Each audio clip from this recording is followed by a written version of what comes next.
Sima Consulting, Bazabana, Sima Consulting. Bonjour, bienvenue dans votre émission Plateau des Vérités et à la présentation Nicole Pochot. Donc ne soyez pas surpris, hein, je remplace juste mon confrère Trésor Kalafan qui est en déplacement, hein, c'est juste pour quelques jours. Et puis dès qu'il sera de retour, il va répondre son plateau. Et aujourd'hui, ce matin, nous allons parler de la situation sécuritaire dans la partie Est. Hein. Bon, l'émission Zanalinga, là-bas, donc situation sécuritaire, ils ont demeuré préoccupante na Est. Donc, guerre M23, bazo attaqué chaque jour, bazo koufa. Déjà, la société civile, non, ça qui que depuis attaque à M23, 40 morts déjà.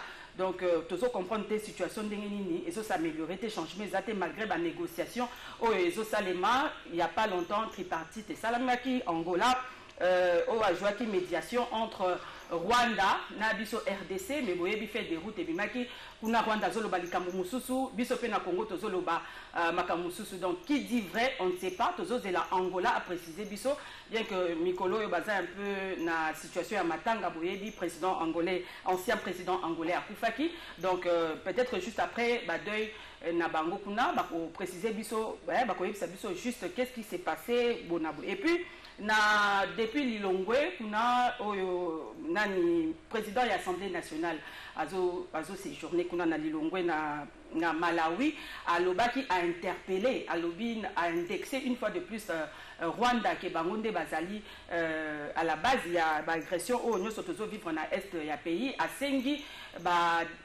parlementaire nous il y a membre il y a SADC condamné agression wana. Et puis tokolobela paix comment état-major à parti politique, parti politique union se base affûter déjà le processus électoral élection et pour bientôt pour 2023 déjà tozo kende malembe tozo approcher lentement mais sûrement na élection boyebi que Martin Fayulu azana Kisangani kuna on a pu tenir congrès naé à Bomoko Kolomoko ceux qui ndenge azo tenir kuna lobby que aza candidat a annoncé qui déjà qui aza candidat ya la présidentielle il y a 2023 et puis toyo qui peut que tozo pressentir que nani Muzito pe na lamuka yepe akoki kozala candidat na nini élection 2023. Alors parti politique UDPS bazaki na congrès naé donc fédéraux bazo exiger comment congrès pour na réorganiser parti parti politique nous bazo se préparer, espérons seulement que CENI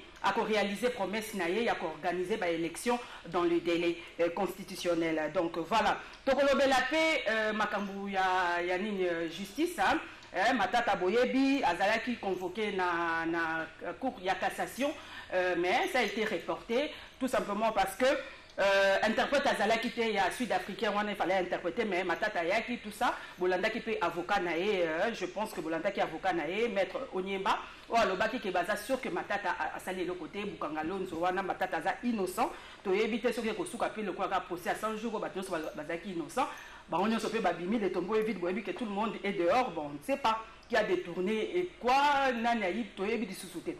Alors tokolobe la paix bavure policière. Qu'est-ce qui se passe au niveau il y a Willery sur avenue Itagamon des Arts. Policiers au bazar on a to éviter ceux qui bazali sous responsabilité à banane.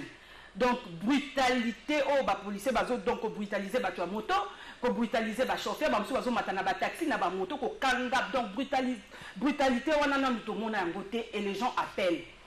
Baso benga donc ça ne va pas notre tika comme on a brutalité on a c'est comme si policier wana bazo lingande ko saboter mandat à chef de l'état on ne sait pas donc to yebite to ça ni donc to kolobelango en long et à large na émission oyo. Alors boyebi déjà to kolobela bon boyebi médecin pe bazo menacer ko kende grève donc chauffeur pe kuna o c'est il y a carburant grève donc to yebi na luté mais to kolobelango précision to kozwango na émission. Alors Lelo n'a invité Nanga Bazali Maître Junior Bakokela, c'est ça, il est secrétaire général na Union fait la force au Ezali membre il y a Union Sacrée. Il y a regroupement d'abord AFDC Alliés. AFDC Alliés. Et puis bonjour d'abord. Merci Madame Nicole Pochot.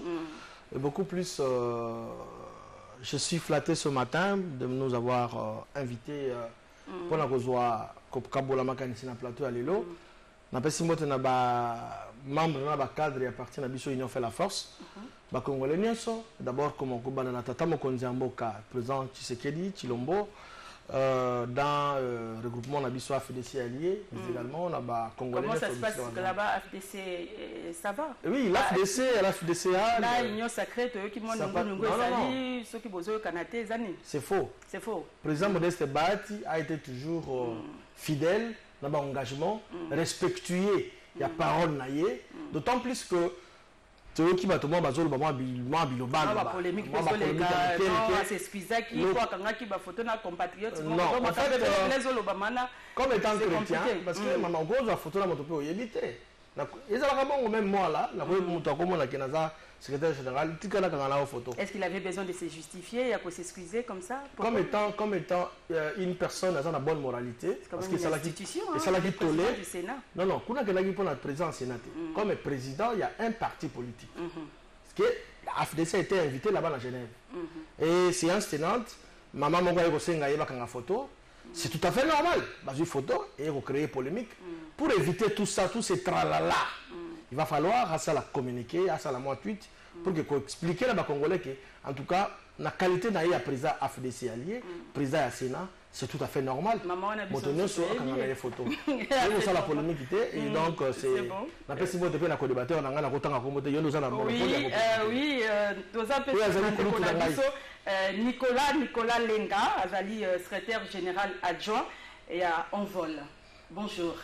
Mbote mingi mama na sepeli mingi na nkasa otindelinga po ya kosangisa makanisi elongo na yo na co-débatteur pe na bandeko bakolanda biso na sepeli mingi po émission oyo ezui touche féminine boyebi ba mama soki bakoti na kati ya makambo ezwaka coloration moko ya ndenge mosusu ezali penza honneur mingi ya koya kosangisa makanisi elongo na yo na etando ekeya yo.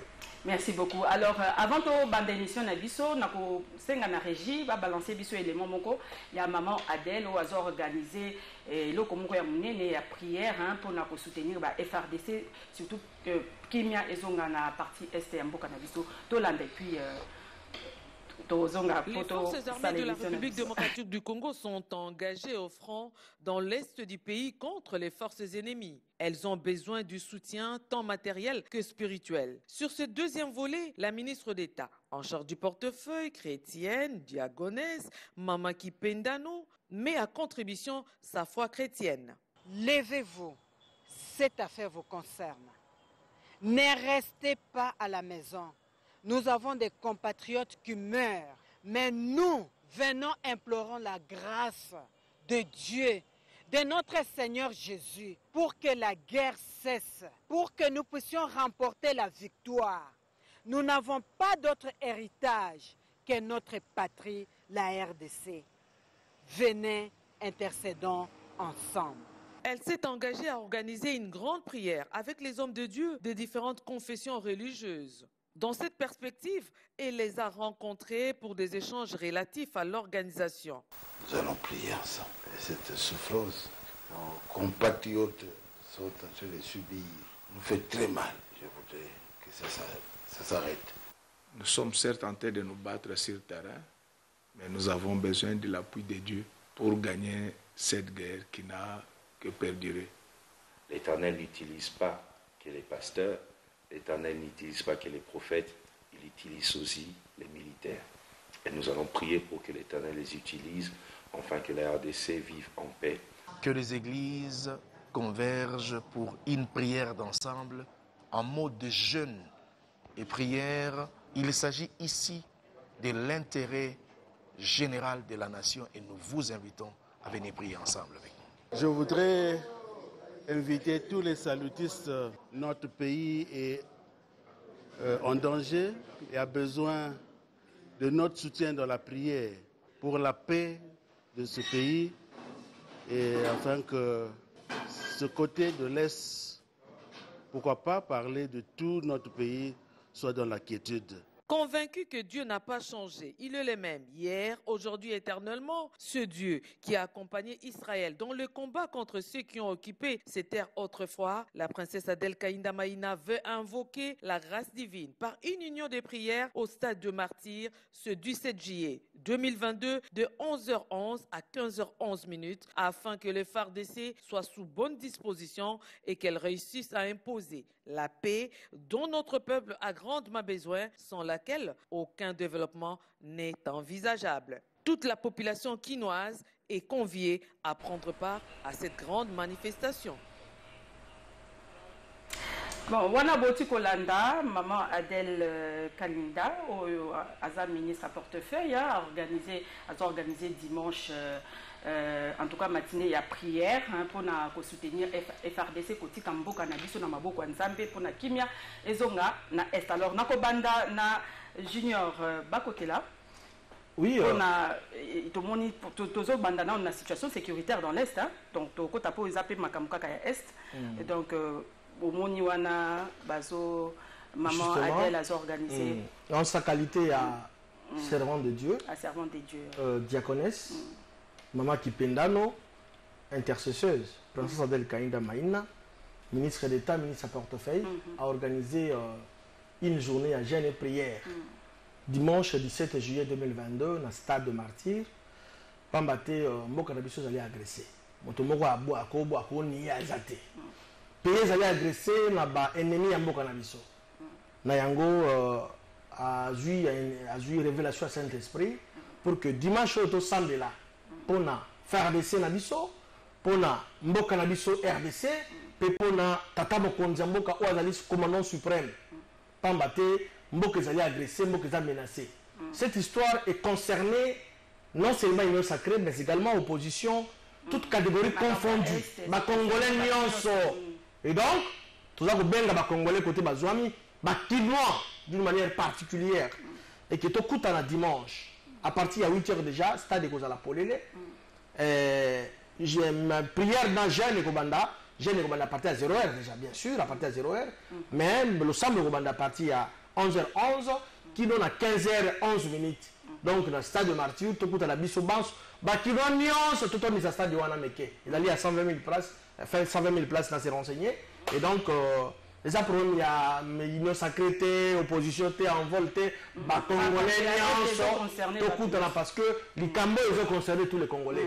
Parce que ceux qui vont les partis, on a Bunagana et Kei, et qu'on s'assure sous Congo. Et qu'on s'assure sous Congo, mais le cas, tout tapé comme Makambo, il y a situation sécuritaire na Est en Boka, pour y avoir des penza, ils allaient, maman na Likambo, ils ont toujours d'actualité, tout le monde belangote, dernier lobby, on a ba prière, donc plus de 20 ans payés à agresser. Ba prière batunyo so bakosambela mais solution zo zomate bino bokanisi penza na ndenge ya prière ndeso ou bien il faut manduki kosimba il faut ko bunda il faut c'est vrai bazo indexer boyoki nani président ya assemblée nationale kuna na Lilongwe a indexé lisusu Rwanda même kuna donc biso nyoso toyebi ke za Rwanda mutazo agressé bunagana kuna pe ezaka na maboko ya M23 donc batu bazo kufa chaque jour déjà lundi 40 morts depuis batu ba nini bataki wane bandi 40 morts déjà. Ce que biso embargo peo mindu ki moyeto simbezate. Ce que to kosala ndenge ni. Kamboana na mekano kosala. Merci maman, je crois que nazali chrétien. Chrétien oui. Pour la prière, Bible ya ngana za chrétien. Ndenge moko pe le roi yo na éviter na kulutu ngai. La Bible nous dit de prier sans cesse. Que la prière change le cours de l'histoire. Voilà. Ceux qui te semblent là pendant 20 ans. Mais il faut avoir aussi la foi. C'est là, ça ne nous empêche pas que de sembler là. Parce que, à travers la prière, nous, la Jéricho, et ok. Je crois, maman, Makambo, il y a mon élément école. Les situations qui sont préoccupées par les Congolais. Comment imaginer tout ça, les lots, mon cannabiso, jusqu'au moment où nous parlons de Bunagana, ils ont entre les mains, il y a M23. Tata Mokonzi Mboka, à la vérité, certainement oui, FARDC, Babunda, la voie diplomatique peut au Salam Sala. Union africaine, instruire CIRGL, où est quand même le président Lorenzo, président angolais. et que va convoquer tous les deux pays, Tokutana, Naye, tripartite, tout solo là. Tout pays de bonne foi. Mais on est diplomatie, tout comme Ikuna, tout solo li. Ce qui a été dit dans Bassi Zouana, tu dis contradiction, il n'y a pas de Rwanda. C'est inacceptable. Un tout petit pays. Même la province, il y a même une dame qui a une monnaie.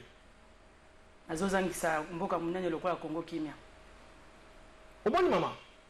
Et pas l'anglais, il y a la mungala. Balobaka, la dialecte l'anglais, bobé lomang. C'est-à-dire, ma belle a monté à Bandaka. Rwanda bandi ma belle. Quand on a la distraction, quand même que ma Koufa n'a opté d'abord la voie la plus apaisée, la voie diplomatique. Mais aussi une diplomatie, on dirait, hein, apparemment. Parce que beaucoup de gens préfèrent à ce que guerre, oui. Dire les un peu moyen pour apporter, ça fait moins insécurité, voilà. Mais nous avons nos compatriotes, qui sont dans la partie, on a la Bounagana, on a la Tchanzou, on a Mokaïdele. Sauf que les hommes, ça c'est Betty. C'est vrai, M23 a bouté dehors à Mokende, mais ma compatriote va koufa. Aux hommes, mais a respecté, comme il a toujours respecté les engagements, l'Union africaine a imposé l'ISO, et bon, pas imposition, mais une recommandation, donc il y a CIRGL, pour que tu trouves. Mais à l'issue de cette rencontre, le président rwandais avait accepté. Ce qu'on a reconnaître que non, il va faire partie d'un mouvement terroriste M23. Comment la communiqué final, parce que la communiqué finale, ils étaient à 3. Ils étaient là. Ils ont avoué, effectivement, à cause de la retraite, l'élément là. Ce qui a signé, c'est-à-dire en outre, c'est la philosophie. C'est-à-dire que le retrait, l'élément là. Mais comment, moi, comme le ministre des Affaires étrangères rwandais a changé. On a tout le monde qui va voter. Qui tombe qui? Il y a un monde de Tolingi Petoeba. Nayango. Patience, c'est la limite. Non, Angola, c'est la deuil nationale. La patience a ses limites. Par le fait que cette situation persiste encore, mais dans le stade du Rwanda, on espère bien que Tango, il fallait qu'on les 12, fort malheureusement, Angola a frappé la mort, il y a deuil national. On espère bien que la situation et qu'on s'apaiser et que M23 va se retirer calmement. Ce qui va persister, Tata Mokonzamboka, qui est le commandant suprême, soutenir lui, on espère bien qu'on est incalculable. Donc on s'attaque, donc on s'attaque d'abord. Namandou Kinini pour embargo, bozana droite à Kosoma. On s'en va communiquer, maman. Diplomatie, en gros, tu comprendre. Tout ça qui communiquer, nous, une déclaration, pas communiquer, une déclaration, nous les communicateurs. Oui.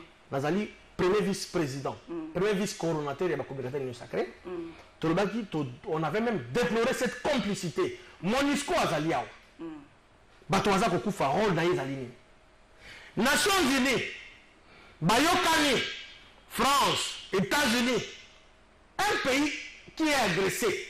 Comment on peut ça y a ce moment là? Mais le pays agresseur, vous l'acceptez, vous l'autorisez à ce moment là, il y a catégorie de complicité on a au bazo sala, tolobi tolingi à noter. Tout ça c'est la retraite à Monisco, Bakende. Je m'assieds ici comme là.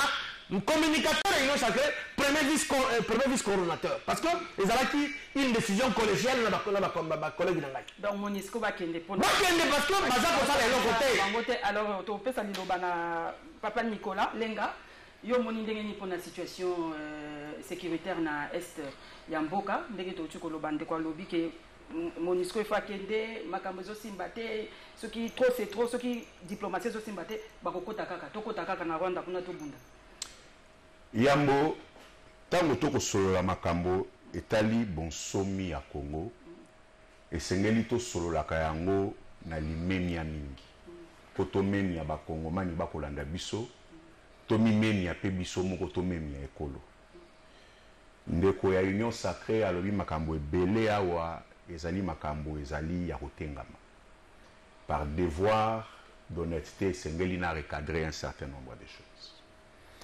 Ya liboso na moni botie makambo awa ya losambo. Ya losambo ya prière.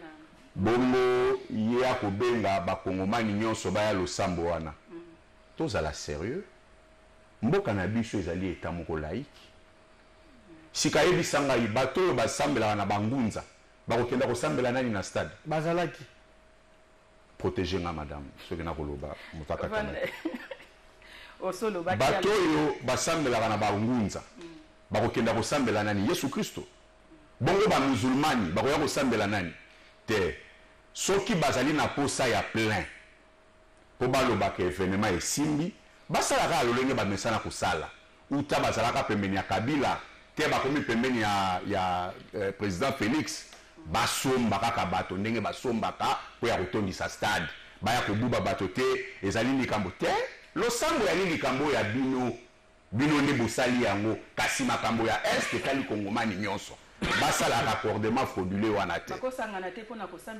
moto na moto asambelaka nzambe oyo ya ye boni bokotia bato nyonso ekomi tour de Babel te tozala honnête moi qui parle je suis chrétien mais bato nyonso na Congo baza bachrétien te bokobenga bango na stade wana basambela nzambe nini bomoni te bokopesa nzambe kanda nzambe oyo yanga nasambelaka Éternel des armées basangisaka ye na moto te boni bokobenga bakongole nyonso na nganga kisi nani baya kosambela bakosambela nani te wana ezali makanisi ya madofolo wana ya madofolo natia yango deja pompanzi sika tokota penza na makambo matali bitumba na est ndeko na nga alobi likambo moko esalinga pasi alobi soki il faut tosala guerre nanu to mais on est déjà en pleine guerre nakoyeba te ye définition ya guerre yango asali yango na lolenge nini nous sommes déjà en pleine guerre makambo ya insécurité na est soki ayebi te na koyebisa ye ute ebanda ça fait plus de 2 décennies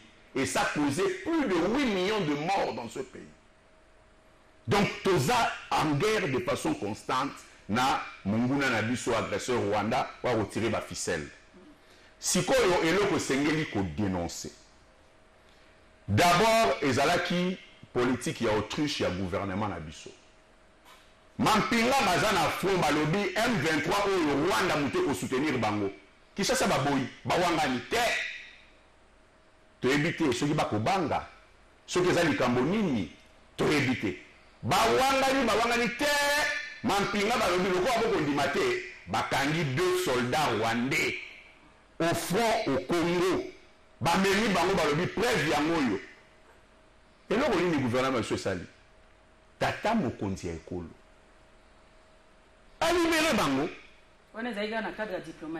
nakokoma na makambo ya diplomatie nalingi nayeba eske akokomprendre niveau nini ya sape moral ya bamilitaire na biso bakoyebisa bino monguna koagrese biso bino bowangani boleki na bateve lobi te Rwanda te bayeli bino 2 soldats rwandais bamemeli bino borelache bango est-ce que psychologiquement bayebi na eta nini batie basoldat na biso avant kutu makambo oyo wana bamampinga bakanga bapreuve wana ya basoldat wana citoyen Mboso na Assemblée nationale alobaki na monoko na ye eza na badepute nationaux bazali complice na makambo wana bon wana kosenga na ye citoyen Mboso olobaki ozali mobali tamba bakombo ya badepute wana pour se taire sur la question c'est une forme de complicité boni oza na information qu'il y a des députés nationaux qui sont complices ya makambo kosalama na est boni bango biso tokosenga na yo lokolo lobaki oza mobali occasion ya yango ya kolakisaki mobali ya kodénoncer badepute wana parce que ti lelo sanction moko ezoma contre bango eza te eloko mpe esalema eza te maguerre eza kocontinue malembe tokokoma na makambo tokenda pas à pas nga azalaka méthodique avant kenda kodénoncer Rwanda adénonsaki bakolege na ye tosuki nango wapi c'est trop facile d'accuser il faut maintenant amener la preuve ya baallégation ou bien ezalaki nango kaka folklore alors azwa pe responsabilité ya koleka kolobaki nakosaki bino député moko aza complice azali te tokosana makambo ya diplomatie uta tata mokonzi ya ekolo azwi ngwende ya Congo diplomatie na ye ezali malemba moko nano na monate. Malemba comment? Donc zololo. Lemba, donc diplomatie moko lemba. Donc diplomatie c'est agissante. Et na yebiso mazopo. Diplomatie ko sala eloko te libungu tulu sifuru zéro. C'est expliqué na ndenge nini ezo sala eloko te. Ya liboso. Azali incapable ya kondimisa communauté internationale que pays na biso est agressé par les Rwanda malgré la preuve nyonso patente. Mais ça ndimisi ça lobby. Andimisi moto te. Tolo ba makambo ki parti tawa. Ba kei pa Lorenzo. Ba solo li bango misato. Angola balobaka portugais. Biso tolobaka français, Rwanda balobaka français na anglais. Mais tant que baye ko sala communiquer ya suka. Basala en anglais. Et je l'ai sabinoté. Est-ce que Princesse l'a sabinoté? Non, le Congo est le premier pays francophone au monde. Le Rwanda parle aussi français chez lui. Donc il fallait pas ça la. Mais imposition à Liboso Yangwanate. Ndema pele à Liboso Rwanda kokiko a kondi biso Yangwana. Et donc à Liboso Yami balé. C'est quoi la bimia wanganite? Borondi Misaël Kamonengeni. Bossali, négociation et Sili. Ah oui, club sur la Bobini, contre l'anglais, il y a négociation, il y a discussion, Bossali en anglais. Congolais à l'Obar anglais, Congolais à l'Obar français. Paris gagné quand même pour Rwanda. Paris gagné, c'est le côté. On a qui frustré, hein. Bon, on a lobby, hein. Frustration de Silici guerre. Frustration nous a la paix comédie. Ça y est, ça y est, l'onglet. Pourquoi ça la paix ba sortie médiatique, mille mikolo. Et ça problème te, biso problème na biso ezali bitumba ese kubanga réalité. Bunada ne sawapi. Kubanga réalité. Bato ba kubanga ça biso maman pardon, kotindika na mingi te. Il faut que na nango calmement. Sika esengeli bato ba yeba na ko rappeler pe ndeko nanga ya union sacrée awo. Soki na 2018 bato ba votaka pour na président Tshisekedi. Ezali notamment principalement pour na la kakabiso a kosilisa bitumba na est. Kutu alobaka akokenda kofanda kuna na est mande kosila ata 2 mois ya pamba vandi kuna te. To ebite ponini. Mais tata penza oya laki bana na kei musala tango na kozonga na koyela bino malala. Esali 8 ans malale yakate elanga mbula elanga saison malale leki ya yakala na malala te. Bana wana bakozala na confiance na tata wana. Alakaki biso dès qu'asu bokonzi état major ekei ko s'installer. Ye moko akokenda kofanda kuna. Mais ata 2 mois ya pamba tata mokonzi ekola keti. Elingi koloba nini? Elingi koloba que c'était des promesses en l'air. Le col a chapelé à ma promesse à vous salariés à Congolais, ma promesse kasi réalité tout le monde a été. Donc biso na envol to sengi boye. Mampinga na biso bosala makasi bolapandai boku wapo na ekolo. Kasi bozali bino moko te. Bozali na ba Congolais banso na sima na bino. Bozali na capacité sengeli. Bo bete la biso banguna wana masasi na lingi komona soda mo ya M23 dimate basi la bango nyonso bo beta penza bango masasi parce que makambo ya diplomatie bo compter sur yango te to koyoka wa bato ya union sacrée e ko sala passe na motema bakoloba tata mokonzi alobi tokena na voie diplomatique pour alimiter bato bakufa mais bato bakufa na ebite so besoin d'information wana te bato bakokufa chaque jour bobeta te bango bakoboma biso sika boponi nini bokenda kobumba makuna biso tokufaka te biso na envol tosengi mampinga na biso basala makasi biso tozali na bango na molimo tozali na bango na nzoto tokokenda na barwande wana te na suka bobetela biso bango mandoki te basila babeta mandoki ti basila yango tolobi makambo ya embargo awa mandoki yango bakobeta bakosomba mandoki na nini esengeli kobatama na nsima sacré alobi c'est trop soki diplomatie pe esimbi te tokotela kaka na Rwanda kuna omoni makambo na koloba monisco akendi makanisi ya madofolo nde yango oyo esengeli te kokosa population faut ko respecter population ye alobi te tokoki kozala na makanisi ndenge moko te tokozala makanisi ndenge moko na bango te ya liboso alobi awa en tant que communicateur il assume que bango balobi MONUSCO abima mais il y a une union sacrée bakonzi oyo ya union sacrée balobi nini sur la question donc communication bango basangani babimisi idée na bango. Un communicateur c'est celui qui communique la pensée et la position du groupe. Soki olobi na miso ya bato aloba sikoyo ke union sacrée moto alobi ba MONUSCO bakenda. Là on note que l'union sacrée veut que la MONUSCO parte. Soki ezali malobo ya ye moko eza maloba madofolo. Kasi alobi soki diplomatie esimbi te nde bakokenda na mandoki. Tant eza nini pour diplomatie ba constater que simbi te. Mais ça fait 4 ans que diplomatie eza madofolo.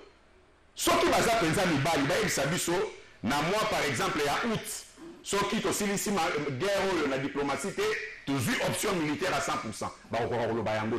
Parce qu'ils sont en train de faire le faux fouillant. Bon, ça va. Tout situation humanitaire quand même pour déplacer bazo kende kobima kokende na mboka mususu bakota Uganda, Rwanda, bazo kima Ruchuru pokuna masasi ezo kobeta chaque jour, M23 azo attaquer chaque jour mais FRDCP azo résister et bitumbeza penza kuna makasi. Alors situation humanitaire est que population baza na vie a bien des conditions, ils a bien des maïzalité bazo kolala na pasi makambo eza passé. Alors concert ezalaki à le 30 juin ezalaki pour 40%, il paraît gouvernement bimisa kimbongo plus de $500,000 et puis 40% il fallait qu'il kuna na est pour soutenir ba FRDC na biso ba maman veuve ba oyo ba femme violée tout ça to éviter le quoi situation humanitaire kuna ezali problème. Alors ndeko na zongeli union sacrée yo moni ndenge nini po ba lobi pe ke IGF azotia misu na ekuna a moni clair teneti moi détournement.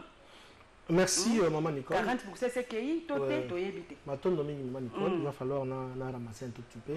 Rapidement. Co-débatteur Nicolas Lenga au Tikoloba. Quand même Kazo de connaître comme Langaïté, je suis monsieur Junior. OK. C'est pas un problème. Allez-y rapidement. C'est un grand frère que je respecte beaucoup. Il a parlé ici des Bangunza, des musulmans, on a quoi rappelé là peut-être à la vidéo on a peut-être un tout petit peu concentré dans Kamboussousou. La 4e réunion on a OK, j'ai pris part personnellement bandeko ya Bangunza représenté la Bango Azalaki, représenté la communauté islamique en Congo Azalaki pour que tout ça la réussite totale la cérémonie à l'activité à dimanche.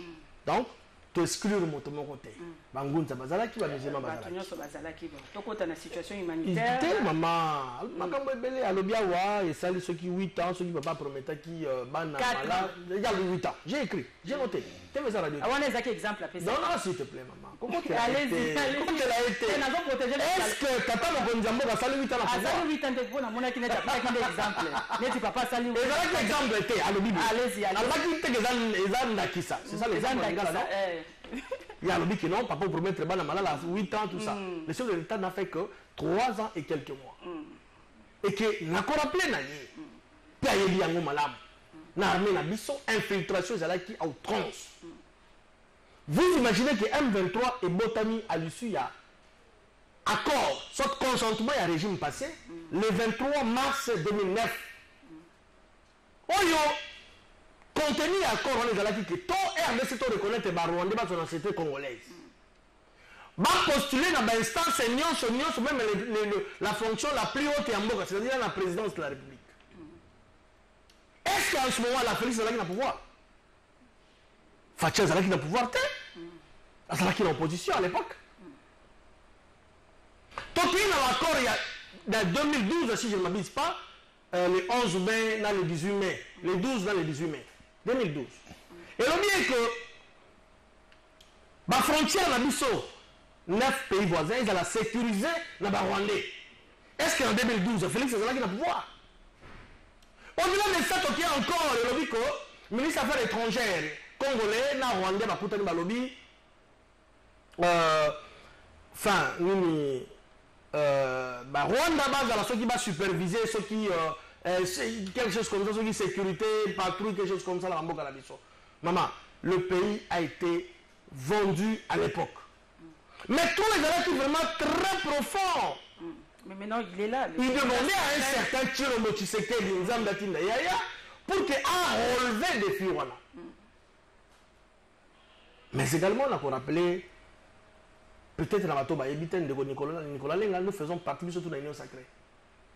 Quand on était vice-ministre, on a dit, tire le vice-ministre de la Défense. Ça dit 50% Libanda, 50% Nakati. Et dans la vie, il faut s'assumer. Vie hybride dans la vie, c'est la maladie. Il faut s'assumer. Partie de la mission, ils ont fait la force de lobby.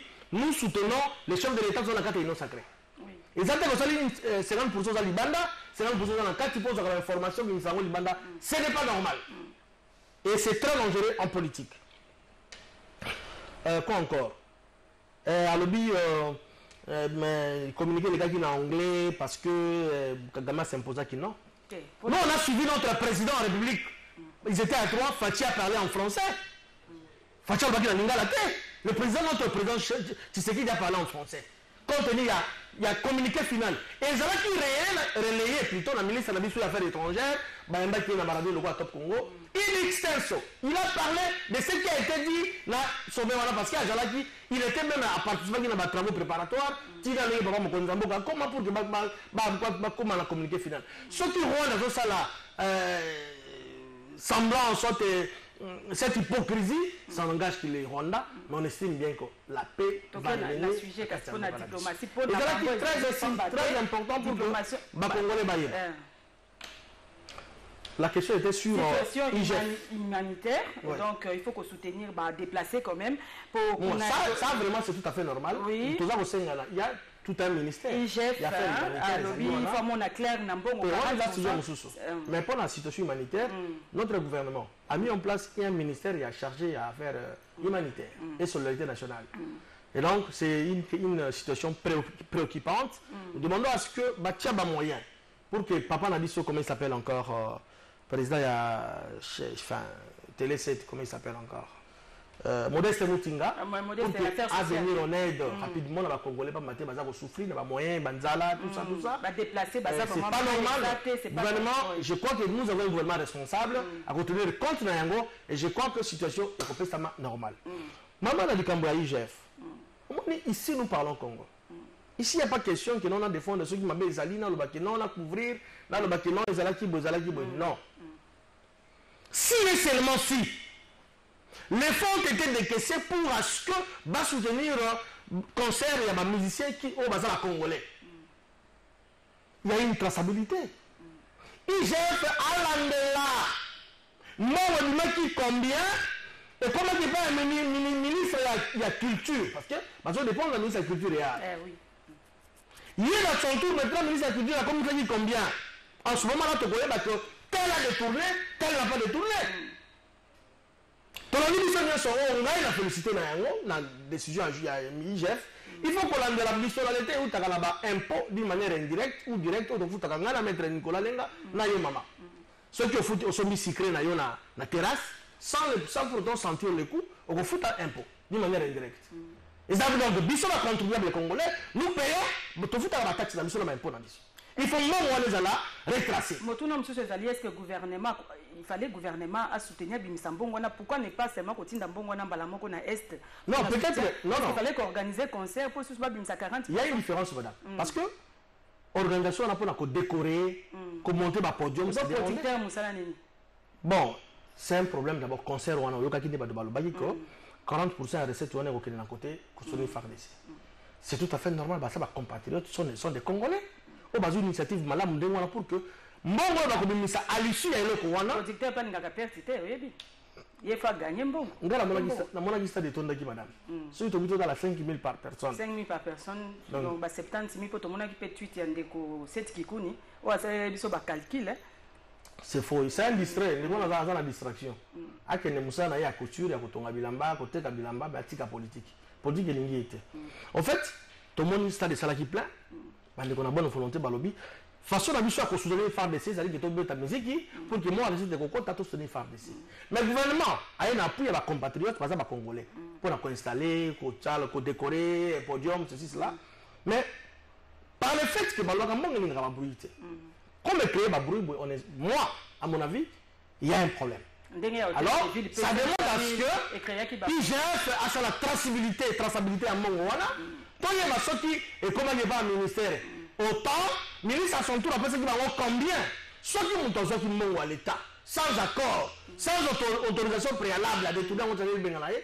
Maman sort et bon pour na meso ya maman Adèle wana bongo pe bimité te wana eza makambo nzambe eza privé parce que kuna balobi te que avant kota on peut s'amener te balobi kuna kota na gouvernement za te pe lokwa maman za ministre d'abord dans le cas de Séyan azali servant de Dieu aza servant de Dieu donc alors pour na clôturer chapitre oyo sukoyo solution nini pour na bandeko ya est pour na bitumba yo proposer nini maman tata mokonza tooti komona tooti kotinda encore l'eau ya bamilitaire bakiti sur le terrain c'est vrai la diplomatie neti Ukraine n'a reçu baza konégocier mais masasi na se ezobeta de la même manière que nous FARDC na biso baza kobunda sur le terrain nauti kutu kolanda à travers les informations que bachange même bacommandé ya baopération parce que madame trahison elekaki mingi na kati ya armée na biso bokopesa moto azali entre guillemets ne nazoyoka. Je n'affirme pas, parce que la bonne est diffamation. Quelqu'un qui a la nationalité étrangère, beaucoup ici, la nationalité, on est venu après prendre un pays agresseur. Beaucoup ici, l'armée n'a dit ça. Qu'est-ce qu'il va faire? Il va communiquer les plans de guerre. La stratégie là, sont mises en place pour communiquer en haut. Il y a un autre c'est partout. Donc non, de la même manière que tu as dit que tout a changé, la commandeur l'opération. On espère bien que cette fois-là, je suis au Bakal, mais également comment c'est la diplomatie, madame. Tata Mokonzambo kata komunda, ata qu'on négocier pour que paix totale parce que alengi atika mboka oyo ezala na superficie à 2 345 410 km². Mais Bounaga ne sait que et madame. D'ailleurs quand on a communiqué final balbaki, il faut c'est ça sur l'hostilité. Kotika mboko ndenga zwaki mboka. Ndenga zwaki mboka. Ndenga zwaki mboka ndenge nini? Infiltration zaki na kati. Bunagana ba. Batikeli yo mwasi abotaka te babizwa ye okosani. Est-ce que obota na magie? Papa Nicolas Lenga, la situation humanitaire et puis de conclure chapitre pour la situation à est proposition na. Yambo na permission na yo et sengeli to recadrer 2-3 choses rapidement bon to le makambo ya motuya. Heureusement yo ebisaki ndeko na ngai junior bakokela. Ah tangi kombo. Non, tant que toyaka awa toyaka pour représenter ma coloration politique, ya mwana chaka toujours ma coloration politique en avant. Ça ne veut pas dire que na me prendre ou bien na me connaître comme na ebi très bien zale ki na ngai. Makambo oyo na lobaki ya ndakisa ya tata alaki bana malala asali 8 ans ndakisa. Félix Tshisekedi la kagina ni malala. La révolution malade, la révolution de la guerre na est. Et c'est là qu'il a qui s'appelle Ebi Yango bien ça la diversion. Na kangi parenthèse on rapidement. Alors bien comme Motu ya lobi armée na biso za infiltré makasi pa ba Rwandais. Ah ça na raison. Mais Motu ne zali moko. Yé azana union sacrée. Ba chef na yo batindi yo awa na union sacrée. Ba ko sala ni pour infiltration ici là. Po ba Ebi Yango. Ba ko sala ni. Et l'autre côté bango kaka diplomatie ngonini ba voyage kaka yango ane bango ba la diplomatie ba voyage mais à l'objet va changer ba militaire té infiltration non il faut pas blaguer avec cette histoire il a raison quand il dit qu'infiltration c'est makasi mais remède au ba ko mema wana yango té ce qui veut dire qu'infiltration ezali donc vous voyez ba infiltrer za banani alors bo sukuma bango où est le problème? Ce qui va mourir au soukuma bango boye ouvertement eza malamu te bolongoli bango nyonso na est wana bomite bango na ouest bango kima bango mo mayele wana ya mukepe il faut que topesa bango sika alobi biso en vol tozalaka na union sacrée pona atangi madame moko boye azana gouvernement vice-ministre de défense yé ayebi que le 30 octobre il y a 2001 série wana nga nazalaka na porte-parole ya parti na ngai moto na sala 2021 le 30 octobre 2021 nazalaka nanu porte-parole ya parti ngai moto na sala ka communiquer pour ya koloba tolongwe makambo ya bosoto ya union sacrée wana tolongwe yango po bosoto leki mingi na kati tokoki kotikala na kati ya bosoto wana te. Depuis le 30 octobre 2021, si Kamoto ya Rotanga wana, ceux qui pensa azali en vol, attitude ne faut salanine. Pour partir le but au longo, Il y a Tingami là où pour les liens. Il y a Bissoni. Il y a Bissoni le côté. Ce qui a évité la côté, c'est un statut à partir de ce point là, Nani engagé à participer les Canadiens. Nous avons levé l'option de quitter l'Union Sacrée, qui était un groupe folklorique. Tu continues à quantité, tu l'as bongo bateau, Monique, il faut bâtir là. Pour que vous ayez le meilleur. Et tu as dit, bango. Bazo engagé partité. Bazo engagé partité. Communiqué final, il y a l'objet à hauteur, tata mon compte, il y a français. Moi, je parle du communiqué final. Lui me parle des commentaires du président de la République. Non, non, tu vas sérieux, de la pierre. On parle du diamant et de la pierre. Donc, solution na est d'abord pour les réfugiés. Pour les réfugiés, les déplacés. Gouvernement, encore une fois, est manqué occasion à vous à la sérieux. Bon, sur 500 000 $, les chiffres, c'est vous qui me les avez donnés. Non, on a eu. Maman peut si montant. Alors, 500 000 $. Au moins, nous avons discret. Maman peut si montant. Au moins, nous avons une bande à émission. 500 000 $, c'est beaucoup d'argent. Bozu a un si bateau va remettre la musique. Mais à un moment donné, on dirait le gouvernement Oyo a une notion de la priorité. Donc, bateau va reprendre, il y a vu 500 000 $, si bateau va la musique na bango, moutouatindi bango te.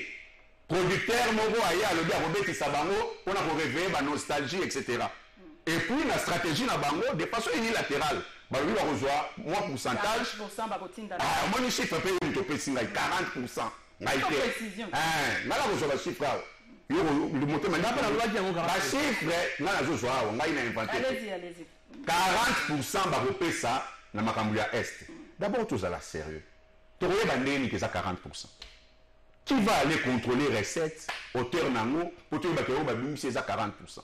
Et le gouvernement entre dans ces histoires comme ça. Il s'est failli en aval, en amont déjà, le gouvernement a manqué l'occasion d'être sérieux. Donc il n'y a pas de priorité dans ce pays, à part Makamba Wenge. On fait 500 000 $. 500 000 $. Dit, bateau va voir son mambo moté. 500 000 $, wana mais bolier si atabana, oh nyon so baza ba réfugié ta mokolo moko, ba garder vie. Que botia ngo na bato basi ba bonga, bato Wenge na ba bonga déjà bango nyonso. Bozu 500 000 $ botié sous prétexte que bako restituer 40%. Bon, nana bosenga ndekwa lingete. Sala penza mon okanye mo sala kango wana. Toyoka penza sango total mbongo wana jusqu'au dernier dollar to beke wapi. Parce que ce n'est pas sérieux. Et Sengeli gouvernement a se pencher sur la question humanitaire, c'est très important. Diplomatie mususu ezali pe osala plaidoyer pour que ba organisme wana o ba s'occuper na ba question humanitaire ba ya au secours ya ba population na biso baza meurtri. Na makambo matali embargo lo na loba ya mutu ya yango wana. Nous pouvons acheter les armes. Embargo, c'est un embargo déguisé, mais possibilité à ressomba mando qui est ali. Bisoto qui gouvernement va mobiliser $1 milliard, va tia yango na secteur ya défense. On a ba outiller armée na biso malamu pour que ba ça la face na guerre wana. Il faut pas vendre la base de la racolage, ba musicien moko ba beti, ba zumbongo na mawa, ba pesi pour na ba veuve na ba orphelin. Non, mais ça c'est de la sottise. Gouvernement au l'air de musala ba mbongo pour na ba palissade. Et non la mbongo ba wi ko tshana makambo important. Sikoyo on va tiamo na mbako leka na kangelo ko wana. Procès à 100 jours esili nango. Bato nyonso bazali peto. Moi j'ai pas de problème. Mais où sont passés les millions de $, en question? Il faudrait quand même parce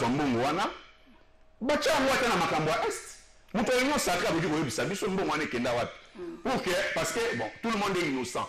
C'est-à-dire que personne n'a volé, donc l'argent est intact. Conclusion pour le sujet, proposition de Yasuka pour la S. Les alliés proposition, les alliés interpellation. Gouvernement congolais, bozali na obligation ya ko mobiliser ba fonds nécessaires pour na kopesa na bandeko na biso bazali na situation en précarité en tant que réfugié. Deux, on a outillé par des Sénabiso, Basilisa Makambouana, l'option militaire va payer parce que l'option diplomatique a échoué. A échoué. Bon, rapidement, nous sommes presque à la fin de cette émission. Juste un dernier sujet, un peu sujet à Kolobeleza qui est belé, mais bon, nous courons toujours après les temps. Donc voilà, processus électoral, rapidement, Junior Bakokela. Est-ce que l'élection que vous avez en 2023, pour tout le monde déjà, failli le kuna salobi qui a candidat, tout le monde peut IDPS n'habite bino FDC à Bahati peut bozo s'apprêter, Moutonio se mobiliser pour la élection. Est-ce que CENI a organisé l'élection dans le délai? C'est ça le problème. Merci maman Nicole. Justement là rejoindre un tout petit peu ce qu'a dit rapidement parce qu'on a plus 7 minutes. Kouloutou Talobi était communiqué final. Mais à l'ici à conférence de presse au Bazalaki Misatouana. Balobaki basalaki na kati mayanga ya bango to sorte la réunion na bango à l'issue il y a ba conclusion de baï ko exprimer yango ko exposer on a place publique. Il y a un problème en français. Il y a pas de problème. En français il y a pas de problème. Kouloutou, je crois que téléspectateur l'a dit biso. Makambo ya ba billet. Oh non, est-ce que vous avez la maîtrise? Non. Mais oui, parce que lorsqu'on imprime les billets, je crois que montant nombre de maladies dont on a imprimé soit 80 000 billets, alors la 80 000 billets, millions se trouvent que 40% était dans le compte, il y a FARDC. FARDC, on est que le gouvernement dit que c'est un non. Et ça dit participation, soit de contribution, il y a un gens qui ont dit pour la construction FARDC. Tout le monde a qui, biso ba politique, tout ça qui va déclaration, ba musu ba sala qui va marche. Pour la on habitué de marcher, tu connais Manzembo, moi le meilleur que ça n'a rien à voir avec le meilleur que nous il y a eu la traçabilité. Le sujet élection. Pour la élection, madame. Oui, le mandat est allé à 5 ans. D'ailleurs, même on a rappelé, je crois qu'il y a Biango, c'est bien le moment où tout ça, le ministère de la budget pour la part où vous avez vraiment la part du lion, la budget à 2023, ils allaient pour l'élection. En même temps, le gouvernement va travailler d'arrache-pied pourvu que le même monde n'a pas la construction de l'élection. Et donc, sur ce point-là, il n'y a pas un problème. Surtout dans le but, Bisso Union fait la force.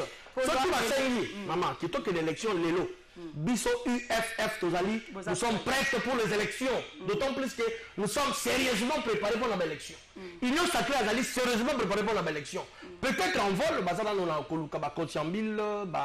négociation pour que toque dans la dialogue. L'élection crédible. Mais maman, tu mettre en place l'institution, c'est pourquoi? Pour tous les gens, mais c'est non. Ma élection malade.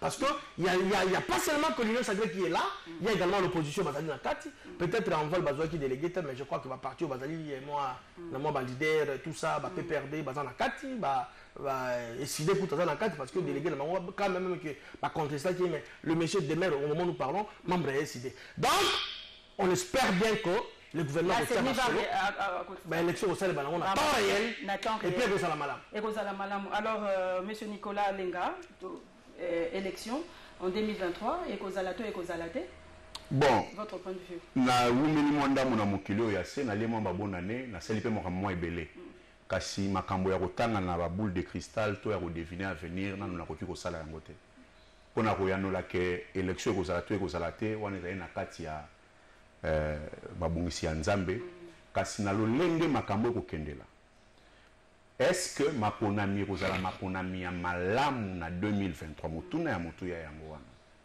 lokola déjà loi électorale batenga misi yango ezali pona ba préparer fraude électorale ba congolais esengeli bafongola miso toko yebisa bango au moment opportun mot d'ordre kopesama pour ya koyeba comportement nini ya kozala nango na ba bureau de vote pour ya kobatela ba vrai résultat oyo ba vote eza ko traduire kasi biso na envol to bonga makala ndeko na ngai junior ba kokela alobi na tangi sukombo na ye alobi que biso na envol to ko luka ba conciliabule te to tika union sacrée te to ndima kovana na pauvreté to luka conciliabule to ça na ngonini. Totika yango biso intérêt na biso et intérêt à peuple. Et on est déjà préparé pour les élections. Moi qui vous parle, je serai candidat à Lukunga comme député national. Et donc c'est dire que tout ça qu'on s'est préparé banda 2018. Biso to la raté. Na revolo va pona ba parti mon sous-souté parce que même ba parti mon ba parti à Diembelas, neto banaki ça. Biso toza prêt pour na ba élection. tokoaligner ba candidat na ba circonscription nyonso pe tokoveiller à ce que ba résultat oyo ekokota na ba urne yango ndezala réellement proclamé. Merci beaucoup. Tokomi na suka ya émission hein ba signaler biso ke tokomi to déborder kutu ba sujet mususu to lobelité to kozongela ngo mbala sima ta lobby okuna to poezaka ka ba sujet ya actualité. Bon na ngaki na loba susu pona ba policier ya quand même laissez-moi quand même il faut que dénoncer, nous sommes journalistes, nous sommes là pour ça. Quand même il faut interpeller donc ba policier oya mon désart itaga trop c'est trop na brutalité na bango ndenge bazo malmener population hein batu baza à l'est na nzela ko kanga même na chango kuna ko kanga batu donc en désordre donc ba autorité nyonso na ba niveau na bino en tout cas bo mekana no kota la likambwana ya ba policier oyo bazo commettre en tout cas ba dégâts chaque jour. Alors ba sujet musu to ndenge na lobby to kolobelango lobby pona ko silisa ko suki sa émission oyo je tiens quand même à souhaiter un joyeux anniversaire hein, à mon confrère Trésor Kalafay DG, il y a plateau des vérités, place au Azali. Bon anniversaire à toi, Trésor Kalafay. Hein. J'espère que tout s'est bien passé. Ça s'est bien passé quand même. J'essaie de bien parler lingala là. Donc, bon mais ça n'a pas Nicolo en tout cas. En tout cas, merci na régie Papi Mandeke. Merci à mes invités et Monsieur Junior en tout cas. Merci. Monsieur Lenga, merci d'être venu en tout cas. Toro Monana. Maurice Dipro, merci en tout cas. Toromonana, lobby, ce qui nous a appelé, c'est le Trésor Kalafay. Bon anniversaire, il me surprend là, il est là.